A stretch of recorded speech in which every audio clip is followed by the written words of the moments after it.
Subhanahu wa taala, yaitu mencintai Nabi Muhammad sallallahu alaihi wasallam dan meneladani akhlak beliau yang sungguh sangat mulia, sungguh sangat agung. Keagungannya dipuji oleh Allah Subhanahu wa taala dalam Al-Qur'an surat Al-Qalam ayat 4. A'udzu billahi minasyaitonir rajim. Wa innaka la'ala khuluqin 'adzim. Artinya, sesungguhnya engkau ya Muhammad akhlaknya sungguh sangat agung. Al-Quran surat Al-Qalam ayat 4. Dari ayat di atas, menurut tafsir Imam Al-Jalalain, khuluq diartikan ad-din adalah agama. Diterjemahkan oleh tafsir Ibnu Katsir yang berbunyi wa innaka la'ala khuluqin 'adzim.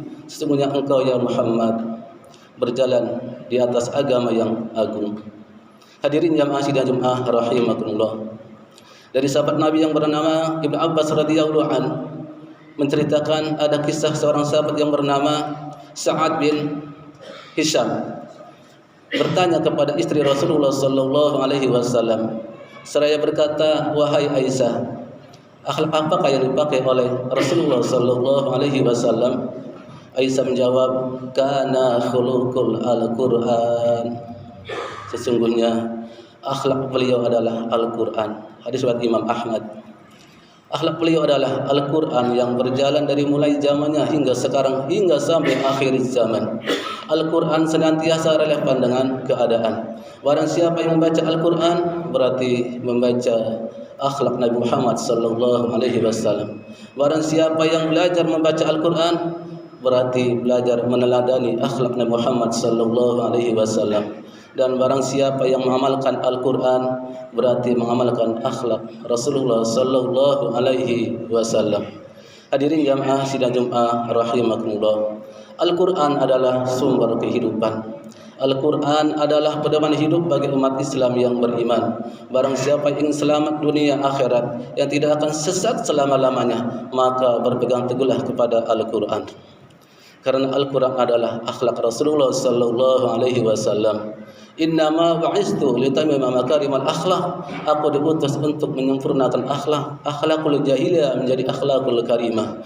Akhlakul madmumah menjadi akhlakul mahmudah. Dari akhlak yang tercela menjadi akhlak yang terpuji.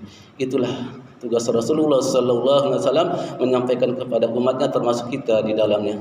Hadirin jamaah sidang Jumat rahimakumullah. Akhlak di atas segala-galanya.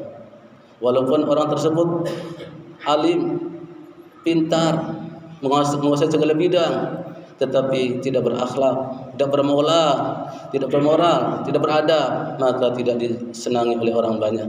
Begitupun sebaliknya, orang yang awam tapi berakhlak, berbudi, disenangi, disayangi oleh orang banyak.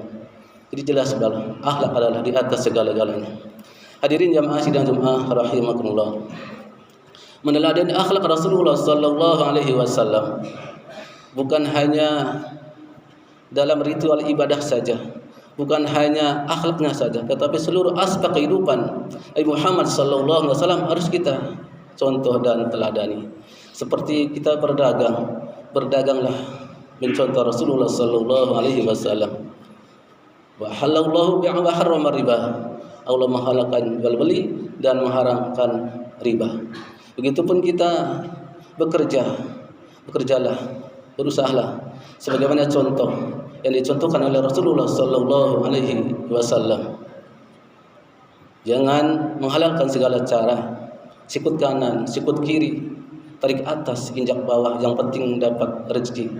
Halal ataupun tidak itu urusan belakangan. Ini tidak dibenarkan dalam ajaran Islam.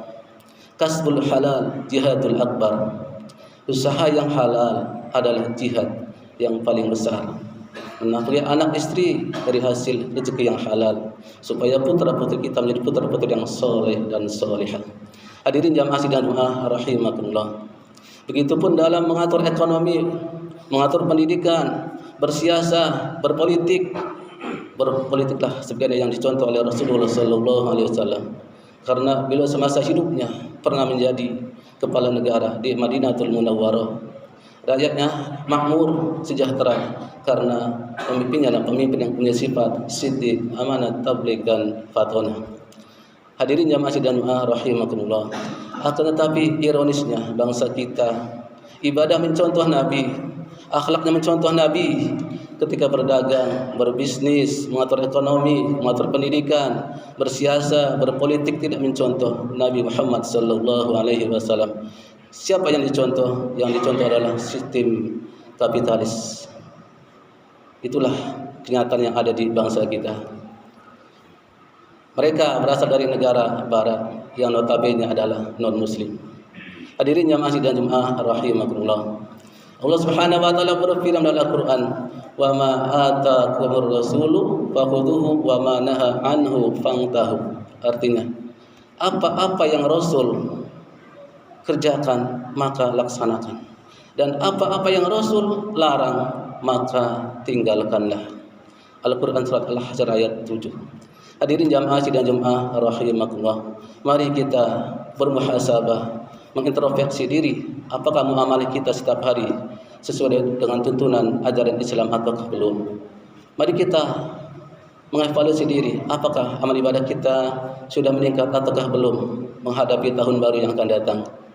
Kalau sudah meningkat, mari kita pertahankan. Kalau belum meningkat, mau kita tingkatkan. Kapan lagi meningkatkan amal ibadah kita. Sebentar lagi tahun baru miladiah 2025. Dengan harapan amal ibadah kita harus lebih baik, lebih mulia, lebih sempurna di hadapan Allah Subhanahu wa taala. Semoga kita semua meninggal dunia dalam keadaan husnul khatimah. Khairun nas man tula umruhu wa hasuna amaluhu wa syarrun nas man tula umruhu wa sa'at amaluhu. Sebaik-baik manusia adalah umurnya panjang dan bagus amal ibadahnya, dan seburuk-buruk manusia umurnya panjang dan buruk amal perbuatannya. Hadis Imam At-Tirmidzi.